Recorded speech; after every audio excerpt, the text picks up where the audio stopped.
Vamos a empezar con el Ateneo de hoy. Nos van a hacer la... ¿Podemos apagar los micrófonos? Vamos a tener hoy una presentación de un paciente del consultorio de hipertensión arterial. El servicio de hipertensión arterial para nosotros es muy importante. Ustedes saben que no todos los hospitales cuentan con un servicio de hipertensión arterial. Nosotros tenemos muchos pacientes complejos, muchas patologías y tratamientos. Tienen acompañante la hipertensión arterial, así que para nosotros tener un servicio que se ocupe de este tema es sumamente importante, así que es muy interesante poder tener hoy un paciente que presentan. Como siempre, los pacientes no son solamente de un único servicio, sino que hay un grupo de profesionales intervinientes, interdisciplinarios, así que vamos a tener aporte también desde otras especialidades. Nos va a hacer la presentación la doctora Marina Macari, y también están la doctora Miriam Romo y la doctora Laura Maldonado. Así que vamos a empezar. Como siempre, les recuerdo, todas las preguntas a través del chat, todos los micrófonos cerrados para que no haya interferencias, nos podamos escuchar, y bienvenidos todos los que nos escuchan, como siempre, de todos los puntos del país y de la Ciudad de Buenos Aires.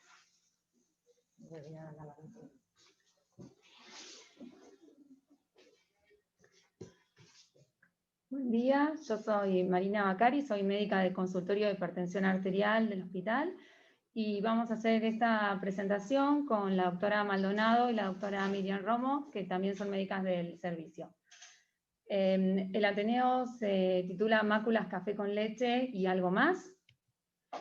Vamos a hablar de neurofibromatosis. La neurofibromatosis tipo 1 fue descrita por von Recklinghausen en 1882 y el gen fue clonado por primera vez en 1990. El fenotipo clásico está dado por máculas café con leche, pecas en axila e ingles, neurofibromas, nódulos de Lisch, gliomas del sistema nervioso, escoliosis y displasia ósea tibial y esfenoidal. Puede cursar con hipertensión arterial. Y ahora es que los vamos a invitar a participar, a que contesten unas preguntas. Para ver más o menos qué conocimiento hay en el grupo que está mirando el Ateneo sobre el tema. Voy a iniciar la votación, ¿sí? Perfecto. Así. Gracias, Guille. La primera pregunta es que nos contesten si los pacientes con neurofibromatosis tienen mayor prevalencia de hipertensión arterial que la población general. Vamos a esperar un ratito a que vaya votando más o menos un porcentaje.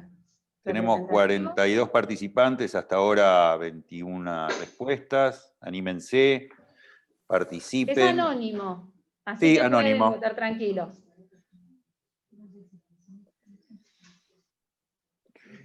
Tenemos hasta ahora 26, 28 respuestas. Si quieren damos un ratito más para que se animen todos. No pierden nada. Hay una clara tendencia. Yo no conozco el tema. Bueno, si les parece, finalizamos la votación. Perfecto. El 88... Ahí les voy a mostrar los resultados. Ahí está. Perfecto. El 88% de la gente que está mirando, los profesionales que están mirando, opina que sí, que es verdadero, que los pacientes con neurofibromatosis tienen mayor prevalencia de hipertensión arterial que en la población general. Pasamos a la segunda pregunta. Ahí estamos. Nuestra segunda pregunta, mientras Guille lo va poniendo, les cuento, habla sobre cuáles pueden ser las causas de hipertensión en esta población. Entonces, si les parece que puede ser por hipertensión arterial esencial, por feocromocitoma, por la presencia de alteraciones vasculares, por todas estas causas o por ninguna en particular, que no haya ninguna de estas causas que se asocie en particular en esta población.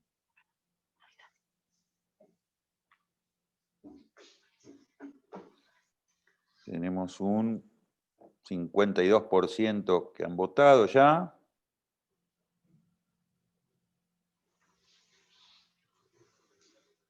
Bastante repartidas las respuestas. 72%, damos un ratito más. Anímense todos. Estamos jugando un poco, es una manera de hacer más entretenidos los ateneos que vamos a tratar de incorporar de aquí en adelante. Bueno, con el 80%, si quieren, cerramos Perfecto. la votación Ahí les voy a compartir los resultados para que puedan discutirlos. Buenísimo. Como vemos, hay un 41% de los participantes que opina que todas las causas de hipertensión arterial esencial, el feocromocitoma y las alteraciones vasculares pueden ser causas de hipertensión arterial en esta población. Hay un porcentaje después que habla de que puede llegar a ser causas repartidas y nombran como más frecuente, o sea, un porcentaje mayor pensó en anomalías vasculares que en feocromocitoma. Esto lo vamos a retomar a medida que sigamos con la presentación y vamos a llegar al final de esta presentación dando las respuestas, ¿sí? A medida que sigamos charlando. La dinámica ahora es que sigamos. ¿Esto se puede sacar? Perfecto. Vamos a presentar dos casos clínicos. El primer caso clínico es de un paciente de 8 años con diagnóstico de neurofibromatosis desde su infancia temprana, que fue derivado al consultorio de hipertensión por registros elevados de presión arterial. No tenía antecedentes perinatológicos relevantes, era un nene que no tenía otras enfermedades a destacar, con una escolaridad regular, con una dificultad leve que tenía que ir a apoyo escolar. Hacía muy poca actividad física. El familigrama, como lo vemos acá, es un paciente con historia de hipertensión, de neurofibromatosis familiar, perdón. Él tenía neurofibromatosis, 2 de sus 6 hermanas tienen neurofibromatosis, su mamá tiene neurofibromatosis y su abuela también tiene neurofibromatosis tipo 1. Es un paciente de 8 años, obeso, con un peso en percentilo 95, una talla entre percentilo 75 y 90 y un índice de masa corporal mayor del 97, que al examen físico presentaba manchas café con leche en abdomen y espalda. Cuando se hacen los registros de presión, vemos que se encontraba hipertenso en los 4 miembros. Recordemos que presión arterial normal en los chicos, hablamos cuando tienen valores por debajo de percentilo 90, medidos en 3, o haciendo un promedio de 3 mediciones en 3 ocasiones diferentes. Este paciente, y con percentilo mayor de 95, lo mismo, en promedio de 3 mediciones en 3 situaciones diferentes, hacemos diagnóstico de hipertensión arterial. Este paciente se presenta con una hipertensión arterial severa, fíjense que tenía 133/61, 132/100 de promedio en miembros superiores, y 140/100, 139/65 en miembros inferiores. El primer estudio que se hace es un monitoreo ambulatorio de presión arterial. Como saben, es un estudio indispensable para el diagnóstico de hipertensión en los chicos. Solo a modo de ejemplo, les muestro los límites que uno pone de presión de día y de noche, y es la línea recta, y estos son los registros de monitoreo que va tomando durante todo el día el aparato. Con eso se hace un diagnóstico y se corrobora que el paciente tiene una hipertensión arterial sistodiastólica, diurna y nocturna, con ritmo circadiano no conservado, porque no tenía el descenso normal que uno espera durante la noche. Se empiezan a estudiar causas secundarias de hipertensión, se hace un laboratorio en el que encontramos función renal normal, electrolitos normales, albuminuria, actividad de renina plasmática y catecolaminas normales. Se realiza un ecocardiograma. El ecocardiograma muestra un tendón en el septum interventricular como una cuerda que cruza el ventrículo izquierdo sin generar gradiente. Los diámetros cavitarios están conservados, una función sistólica ventricular normal y un septum interventricular hipertrófico en su tercio medio. Una masa de 119 gramos por metro cuadrado que está por encima del percentilo 95 adecuado para este paciente, por lo que estaba con hipertrofia ventricular izquierda. Se asume esa hipertrofia ventricular izquierda como doño de órgano blanco. Se realiza dentro del screening la ecografía abdominal, que muestra riñones de tamaño normal, sin lesiones suprarrenales o masas abdominales, con un índice renoaórtico normal, y arterias renales permeables de calibre conservado y flujo en dirección fisiológica. Se completa con un centellograma renal con DMSA, que resulta normal, sin alteraciones en la distribución del trazador, que es lo que pueden ver ahí, una captación de 48% en el riñón derecho y 52% en el riñón izquierdo.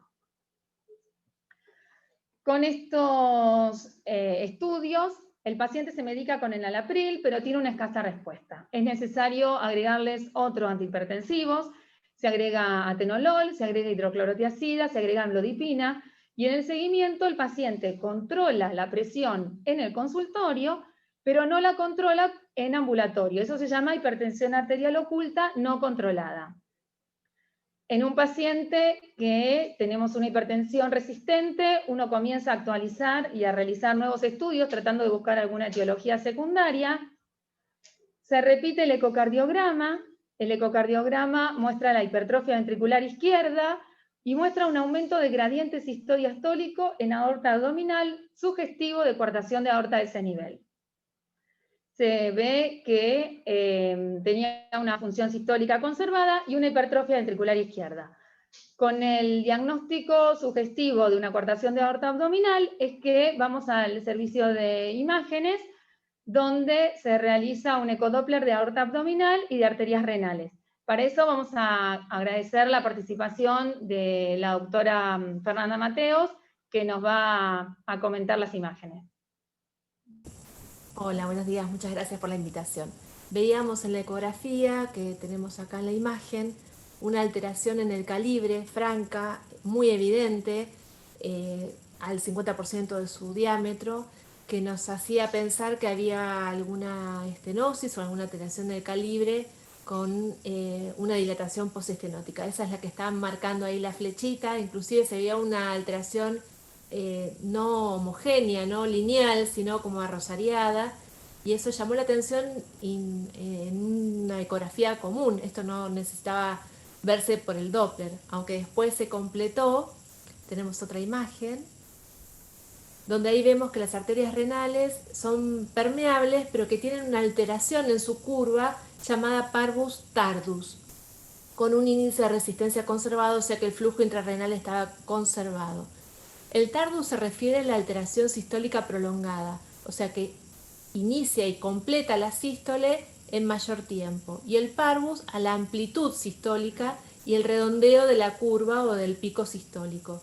Esto claramente indica, es muy técnico, pero claramente indica una estenosis y una alteración vascular que compromete a ese riñón, y bueno, a partir de allí desencadenó otra serie de estudios.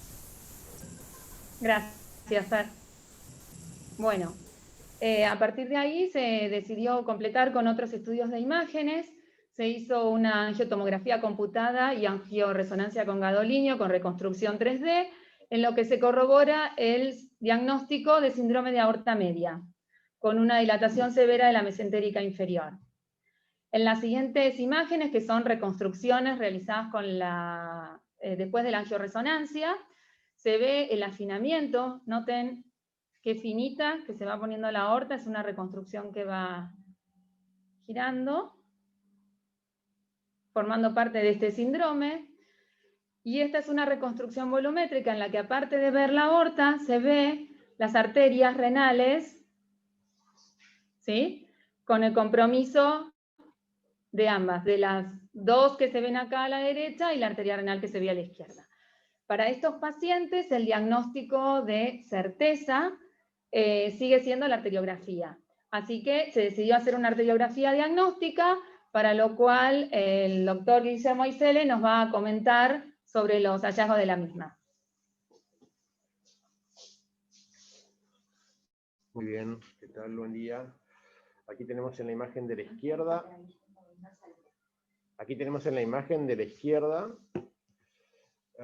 un cateterismo hecho desde la arteria femoral derecha, con un catéter que está aquí en la aorta por encima de las arterias renales.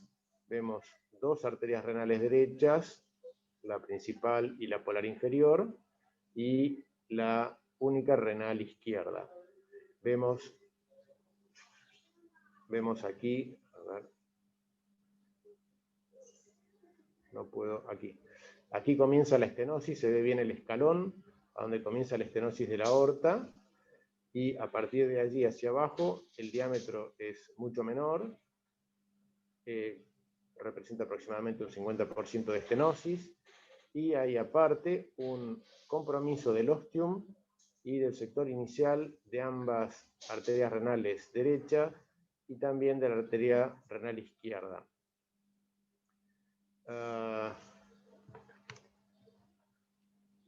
perdón. Llama la atención también en esta inyección el gran desarrollo de esta arteria, que normalmente es mucho más delgada, que es la mesentérica inferior, y todo esto que ustedes ven acá en mi abdomen izquierdo es la arcada del riolano, que va a suplir inyectando la arteria mesentérica superior a través de la cólica media. Aquí la vemos esa imagen mejor en un tiempo más tardío.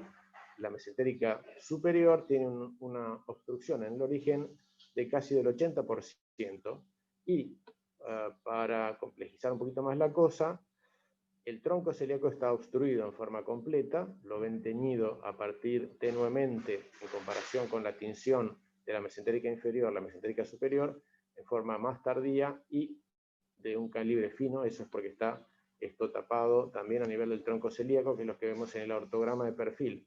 El origen de la mesentérica superior, sumamente afinado, aquí lo vemos, la aorta celíaca e interrenal a lo largo de 4 centímetros obstruida, aquí lo vemos en un tiempo más precoz, y el estrechamiento muy marcado de la arteria polar inferior derecha.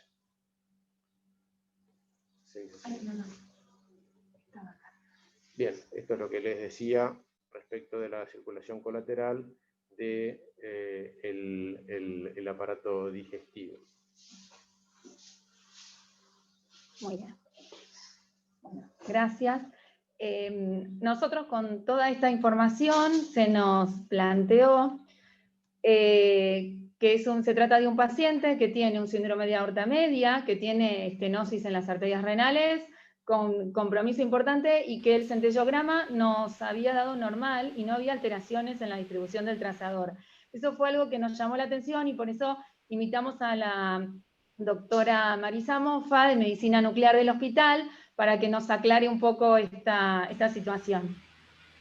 Hola, ¿qué tal? Buenos días a todos.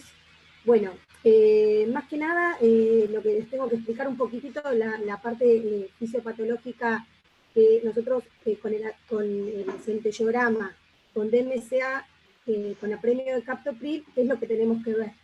Normalmente, digamos, el DEMSA lo va a captar el tubo contorneado proximal y se va a fijar ahí. Ya a partir de las media hora, 2 horas, ya tenemos un 40% fijado a nivel del tubo contorneado proximal y llega a través de las arterias peritubulares. Cuando uno le realiza el centellograma renal con la prueba de captopril, lo que generamos es una caída del filtrado y por lo tanto llega menos cantidad de material y se tendría que ver una disminución de la captación a nivel difuso en el caso que sea, ¿cómo se llama? En el caso que sea un problema a nivel de las renales, de las arterias principales, o a nivel sectorizado en el caso que sea una arteria polar, ¿sí?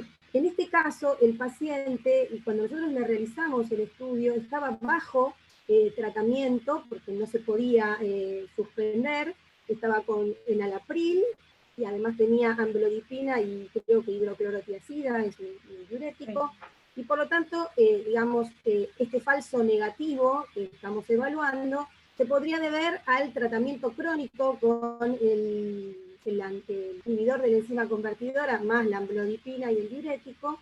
Y otra de las causas que también puede dar falso negativo es que tenga una patología bilateral, como es el caso de este paciente, que está afectada en las 2 arterias renales. Perfecto, muchas gracias. Bien. Este paciente se realizó una valoración multidisciplinaria entre hemodinamistas y cirujanos vasculares infantiles, donde se plantea el abordaje inicial de ambas arterias renales con angioplasia y colocación de stent y evaluación de la arteria renal izquierda. Actualmente se encuentra medicado con 5 drogas: amlodipina 5 miligramos día, enalapril a 10 miligramos día, atenolol 25 miligramos día, doxazosina 2 miligramos día e hidroclorotiazida 25 miligramos día, y continúa con hipertensión arterial oculta, no controlada. O sea, sigue con el consultorio normal, pero en los registros de monitoreo ambulatorio con hipertensión. Bueno, vamos a dar paso al segundo caso, que lo va a presentar la doctora Laura Maldonado.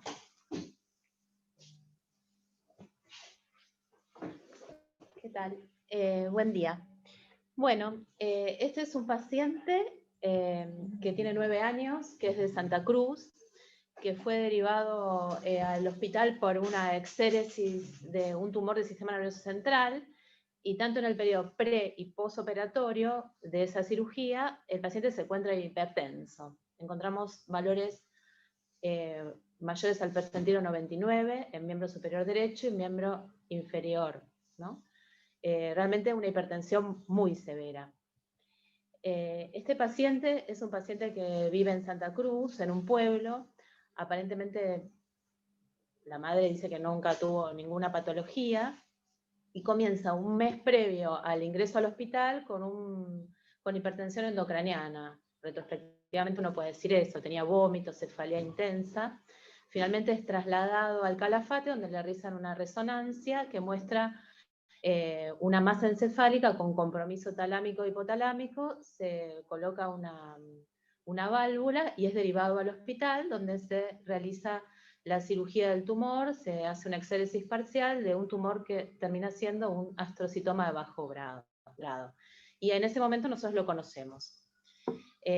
Bueno, es un chico eutrófico que tiene como dato fundamental la hipertensión severa, y al examen físico se ven numerosas manchas café con leche en axilas, abdomen, pliegues inguinales, muslo. Como secuela de la cirugía tiene una hemiparesia derecha con marcha atáxica, y en oftalmología le encuentran nódulos de Leach en ambos ojos. El chico no tiene antecedentes familiares, eso es importante. En el laboratorio no hay ningún dato relevante, todo el laboratorio es normal, las catecolaminas son normales, que se le hicieron para buscar causa, ¿no?, de esta hipertensión severa. Entonces, nosotros intentamos, como en el otro paciente, hacer un monitoreo de presión arterial ambulatorio, pero el chiquito estaba en el posoperatorio inmediato, tenía la hemiparesia, no pudo tolerar el estudio. Entonces, bueno, le vemos una ecografía renal que muestra riñones simétricos, con una diferencia en su longitud menor a 1 centímetro, y un ecodoppler renal que muestra el flujo que hablamos, que presentamos antes, el tipo parvus tardus, lo que hablaría de un hipoflujo a nivel de la arteria renal derecha. El flujo de la arteria renal izquierda está conservado. Entonces esto nos llevó a pedir una angioTAC. En la angioTAC se observa una imagen de estenosis de arteria renal derecha. Bueno, previamente a esto le pedimos un centellograma. En el centellograma, con prueba de captopril, se ve una hipoperfusión marcada, una hipocaptación marcada en el riñón derecho, con una captación de un 30% de ese lado. Una absimetría muy marcada, y en la angioTAC, les decía, se ve también de ese lado se ve una estenosis con una longitud importante, comprometida, lo que nos lleva a pedir una angiografía, que da muchísimo más detalle sobre la anatomía del paciente.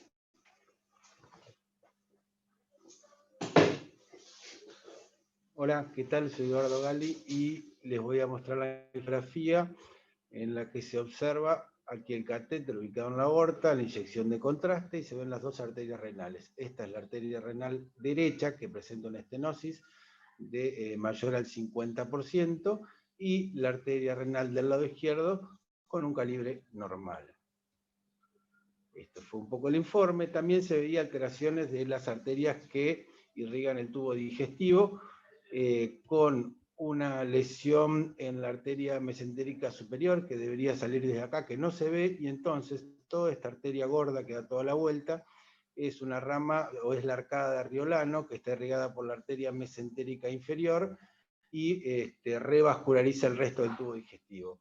Vemos entonces estenosis de la arteria renal izquierda y normal calibre, perdón, de la arteria renal derecha y normal calibre de la arteria renal izquierda.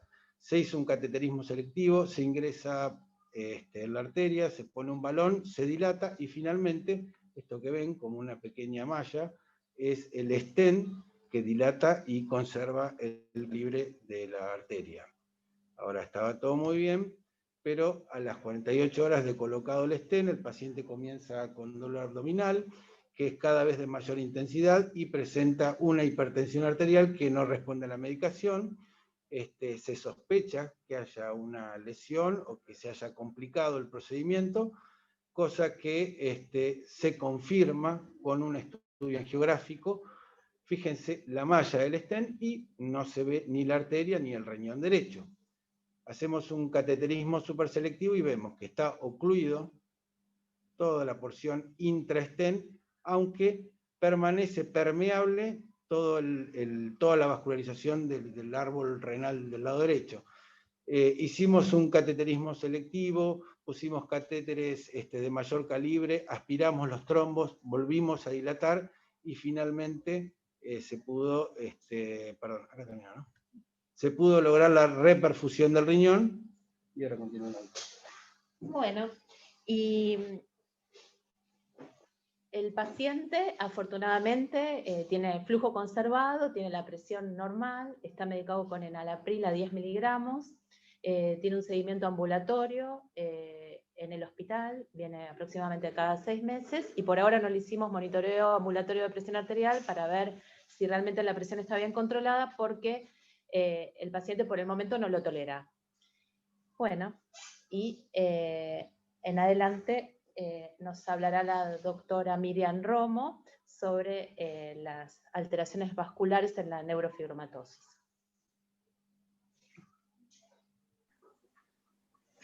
Buenos días, y voy a intentar responder las preguntas que se hace el hombrecito. Lo que sabemos es que la neurofibromatosis es una enfermedad autosómica dominante con una frecuencia de 1 en 3.000 nacidos vivos. El gen está en el cromosoma 17q11.2 y codifica la proteína neurofibromina.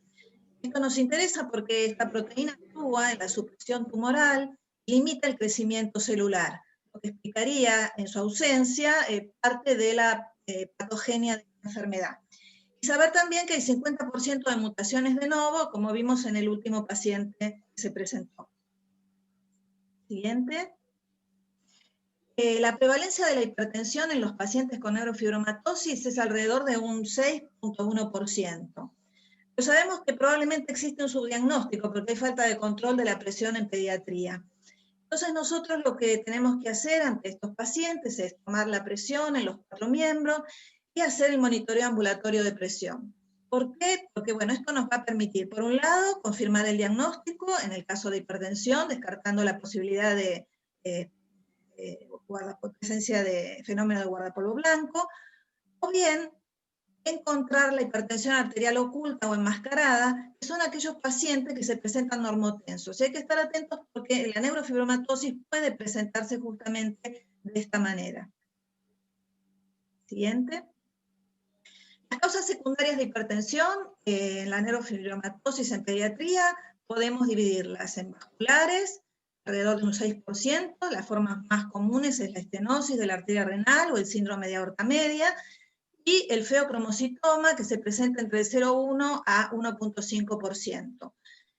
También les quiero decir que la hipertensión esencial o primaria es otra manera de presentación de hipertensión en estos pacientes, si bien bueno, no está en la diapositiva. Siguiente. La estenosis de arteria renal suele ser proximal en el 50% de los casos, ya sea que se presente en forma aislada o bien asociada al síndrome de aorta media. El síndrome de aorta media se define por la presencia de lesiones obstructivas en la aorta posterior al callado y hasta la bifurcación. Suele involucrar frecuentemente las arterias renales, un 80%, y el territorio esplácnico entre un 50 y un 70%, y la localización más frecuente es a nivel suprarrenal. Siguiente.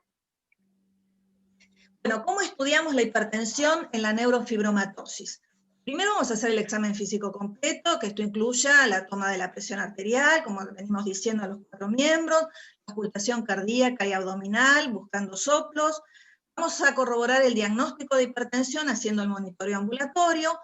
Entonces, a través de esto, si el diagnóstico es de hipertensión arterial, lo que vamos a hacer es descartar el daño de órgano blanco. Esto lo hacemos a través de un ecocardiograma, midiendo el septum, y un laboratorio con microalbuminuria como una forma indirecta de medir el daño endotelial. Después vamos a buscar las causas secundarias en función de los que dijimos que podían ser las que daban hipertensión en esta enfermedad. Si pensamos en feocromocitoma, va a ser un dosaje de catecolaminas. Si pensamos que hay una lesión de tipo vascular, vamos a ir progresivamente aumentando la complejidad de los estudios, comenzando con una ecografía renal, con Doppler de arterias renales y de aorta abdominal. Seguimos con un centello renal con DMCA, luego podemos pedir una angiotomografía o angioresonancia para terminar, si es necesario, con una arteriografía que es el patrón oro. Siguiente. Bueno, la terapéutica. Tenemos dos herramientas.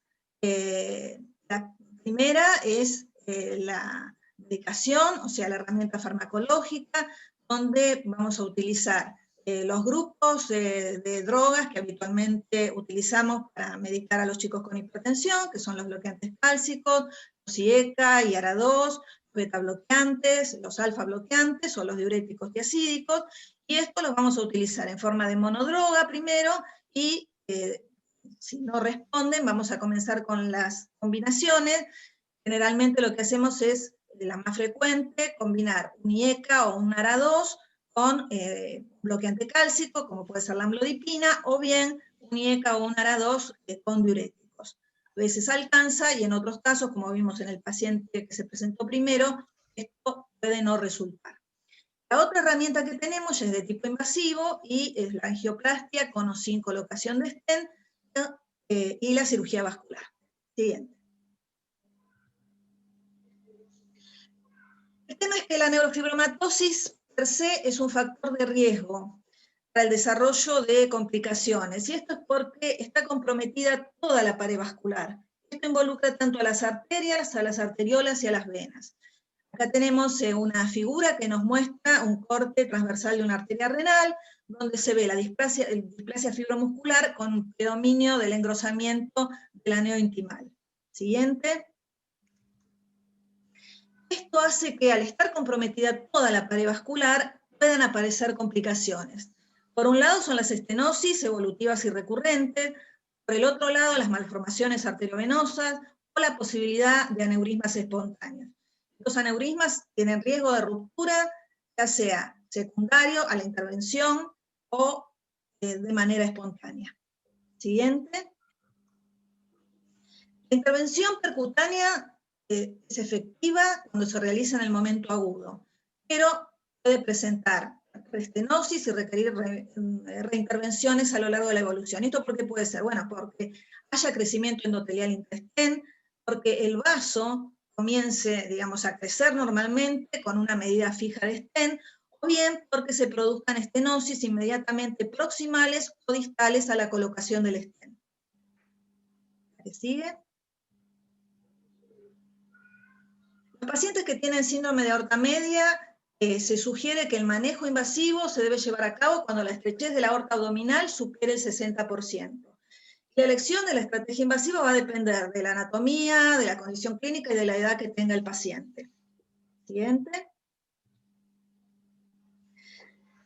Sabemos que hay beneficios que se plantean con las intervenciones tempranas, con estas técnicas de tipo percutáneo que van a resultar en algunos casos paliativos, pero van a permitir el crecimiento y la preservación de la función del órgano terminal, en muchos casos es justamente el riñón, hasta que el paciente, digamos, por la edad, por el tamaño adecuado, puede enfrentarse a una cirugía correctiva.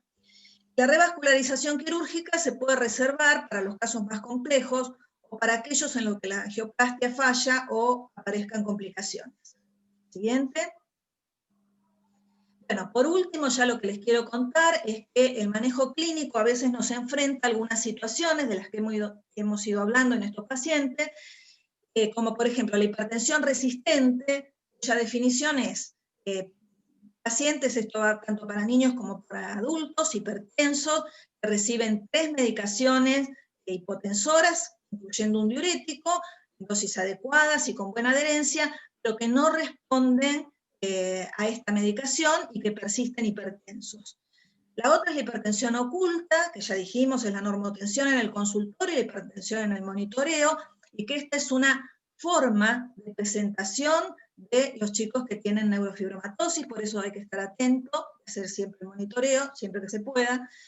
Y la hipertensión oculta no controlada, que es también la aparición de la hipertensión por fuera del consultorio, o sea, en el monitoreo, pero en aquellos pacientes que sí están medicados. Siguiente. Bueno, y acá, esto digamos son conceptos de pediatría, para saber que la hipertensión oculta tiene una prevalencia con un rango muy amplio, que va del 7,6 al 25%, y esto depende de las características de las poblaciones que se incluyeron en esos estudios.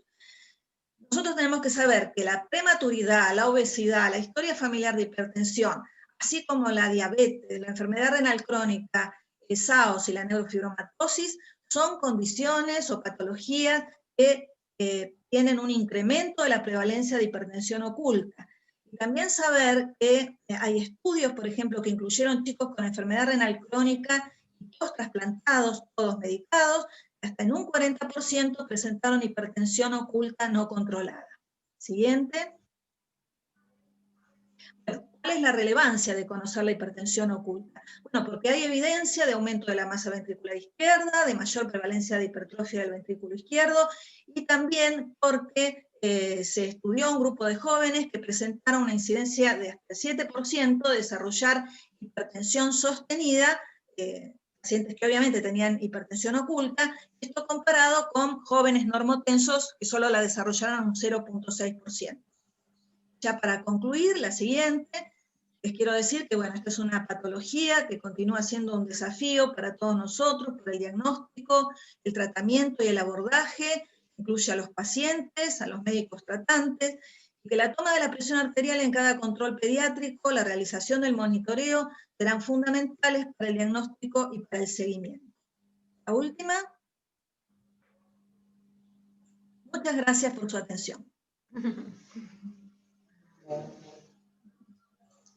Tenemos algunas preguntas en el chat.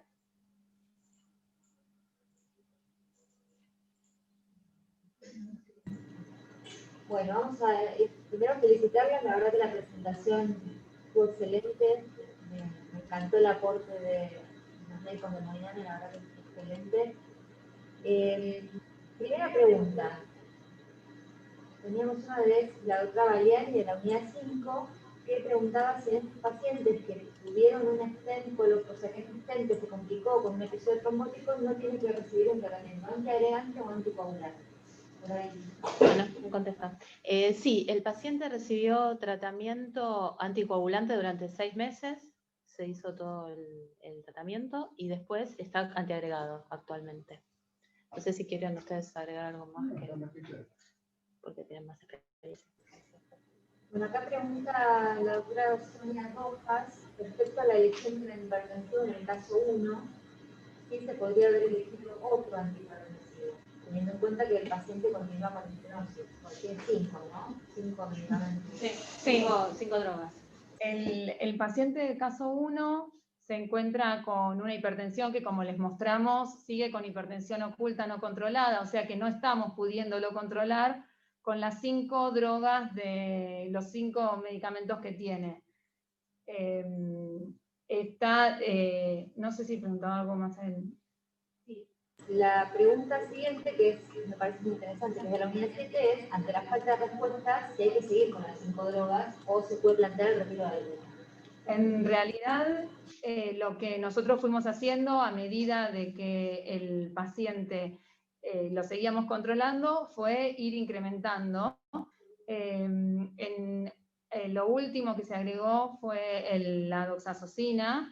La realidad es que en algún, no recuerdo si le hicimos descenso, pero no. Lo que pasa es que también es real que no controla, pero mejora respecto a los valores previos. O sea que no es que las drogas no tienen ningún efecto. Claro. No le descendimos y bueno, y vimos lo que se planteó acá, que la resolución evidentemente excede lo médico y el tratamiento médico y que hay que buscar resolución endovascular, que es lo que está planteado hacer. Bueno, hay una pregunta de hospital de día polivalente, primero que la solicita por el Ateneo, y quieren saber si proponen realizar mapas a todos los pacientes con neurofibromatosis, obesidad, prematudez, patologías patologías que condicionan hipertensión, y si es así, a partir de qué edad habría que pedirlo y con qué frecuencia. Un poco toda la... Bueno, la idea, digamos, es primero, fundamental, conseguir que todos los pacientes con neurofibromatosis se les tome la presión arterial. Eso es lo fundamental. Entonces, a partir de ahí, vamos a ir pudiendo, digamos, cómo dividir poblaciones. Aquellos chicos que corroboremos que están hipertensos en el consultorio, de acuerdo a las posibilidades, trataremos de hacer el monitoreo justamente como para descartar la posibilidad, la eventualidad de guardapolvo blanco y confirmar la hipertensión arterial. Los chicos que estén normotensos, por supuesto que, de acuerdo a esto que les hemos dicho, como la hipertensión oculta puede ser una forma de presentación, hacer un seguimiento, conocerlos, o sea, tenerlos como pacientes, ir monitoreándolos, en la medida que lo permita la condición del paciente, la edad, la talla, la tolerancia, por supuesto, hacer un monitoreo en algún momento ante la eventualidad de que tengan esta manera de presentar la hipertensión, o sea, la hipertensión oculta. Perfecto. Otra pregunta que tiene que ver un poco con la anterior. Con respecto a los IECA, en el paciente, bueno, los dos tenían arterias renales, si no comprometería más el filtrado glomerular utilizar un IECA en estos pacientes. Bueno, esta pregunta es muy interesante porque, digamos, apunta a cuál es el dilema. La hipertensión arterial, en este caso, es renino dependiente y uno sabe que el IECA sería realmente la medicación de elección para este paciente. La hipertensión es una enfermedad severa que compromete las arterias, que las enferma, que compromete el cerebro, el corazón, los riñones. Entonces la presión se la tenemos que bajar apuntando fundamentalmente a ese mecanismo. Cuando la estenosis, en el caso del segundo paciente, es unilateral, digamos, no hubo ninguna repercusión clínica, el paciente mejoró la presión con esta droga, digamos que el resultado es excelente. En el segundo paciente, que uno podría tener más controversias y darle un IECA, todos los controles de presión fueron, todos los controles del laboratorio fueron normales, con lo cual, digamos, usando un IECA uno estaría disminuyendo el mecanismo que enferma las arterias y ayudando en el primer caso a controlar la presión y en el segundo caso controlando la presión. Es decir, interferir sobre el sistema renina-angiotensina nos parece clave en este caso, ¿no? Para la salud futura del chico. No sé. Sí. Bueno, la doctora Rosa Simpsolo también agregó que el paciente nunca presentó caída del filtrado a pesar de la estenosis bilateral, por lo cual no es indicación de suspender en alarmismo. Gracias por estar ahí también participando. Y una cosa, la doctora Maldonado, que contestó la pregunta, vieron que siempre está el dilema, ¿no? ¿Quién ve la hipertensión? ¿Los cardiólogos, los nefrólogos? Bueno, acá tenemos la respuesta perfecta, porque la doctora Maldonado es nefróloga, la doctora Bacari es cardióloga, por lo tanto, me parece que es el mejor enfoque que pueden tener estos pacientes. Bueno, otra pregunta que hacen por acá es acerca de la repercusión intestinal por el compromiso mesentérico, que este paciente, bueno, no la tenía porque tenía obesidad en lugar de bajo peso. ¿Quién quiere contestar?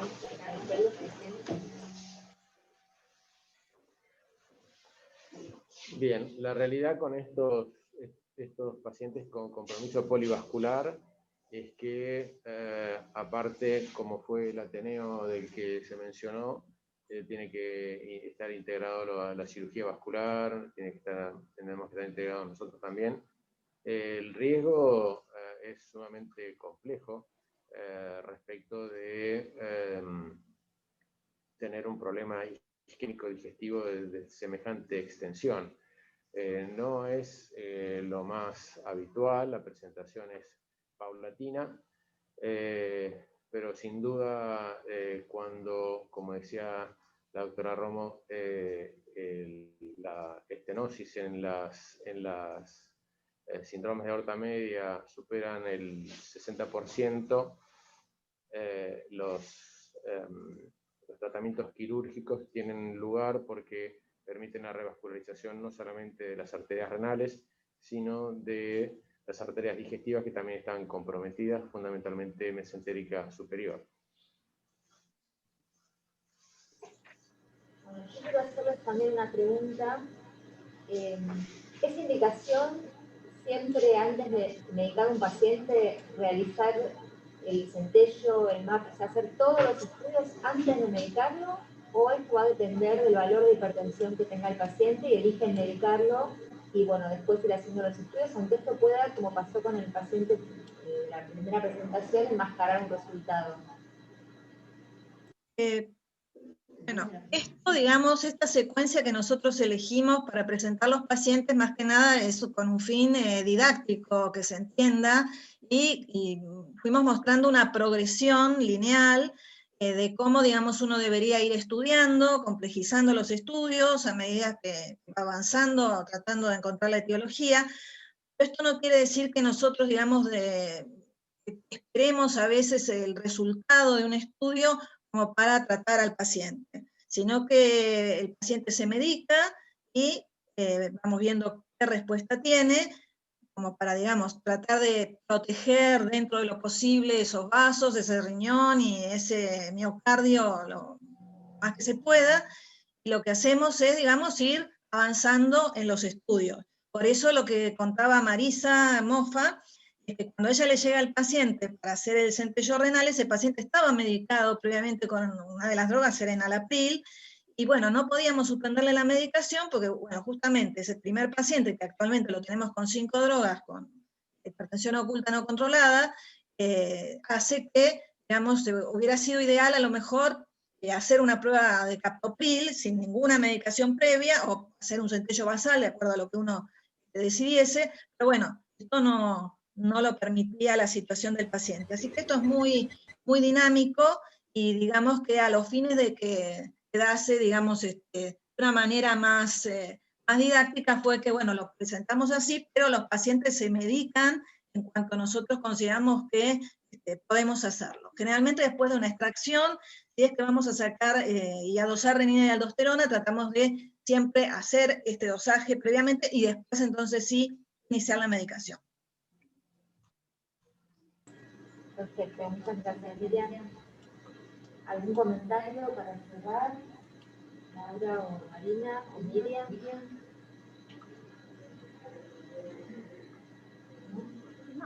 Bueno, si no hay más preguntas, nuevamente agradecer la exposición. La verdad que me parece un Ateneo impecable, sumamente enriquecedor. Por otro lado, esto nos hace pensar que, bueno, no tan solo hay que tomarle la presión, por supuesto, a las neurofrematosis, los prematuros o los obesos. Todo niño sano que ingresa en un consultorio tiene que recibir un control de la presión arterial. Es algo no invasivo, rápido. Bueno, no tengo que hablar de las ventajas que tiene y de lo que nos aporta la información que obtenemos al tomarnos la presión a los pacientes, de intervenir antes, de hacer un montón de cosas, y no que lleguen a adolescentes, adultos hipertensos. Así que les agradezco mucho porque, nada, parece que la hipertensión es algo muy lejano de nosotros, y encontramos una gran gama de patología en la edad pediátrica, mucho más tal vez que en los adultos. Lo que les quiero comentar, a partir de ahora, se fijaron que hay una contraseña para ingresar al Ateneo todos los jueves. Esta contraseña va a ser siempre la misma, Guti 2020 en minúscula, así que no van a tener inconveniente, el mismo ID, la misma contraseña, la misma hora, el mismo Vaticanal, así que los esperamos a todos la semana próxima. Va a presentar el servicio de salud. Muchas gracias por estar al otro lado. Gracias.